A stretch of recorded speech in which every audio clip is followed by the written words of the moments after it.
Tatanggapin mo ba puso ko kapag sinabi kong crush kita, Anton? Crush, hindi gusto. Oo, hindi kita gusto pero crush lang kita yata.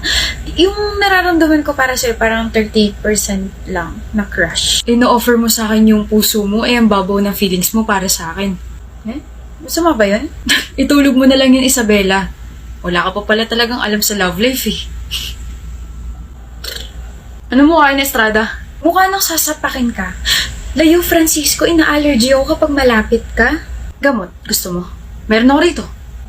Layo! Na-reject ka na naman, no? Hindi ako na-reject ni Anton. Sabi niya, nung kinausap ko ulit siya, uunahin niya daw muna yung pag-aaral niya. Tapos, Si Anton?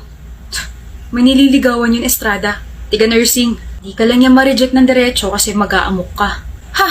Kaya naman pala 30% lang yung pagka-crush ko sa kanya kasi may nililigawan naman pala siya. Okay lang. May tatlo pa naman akong crush.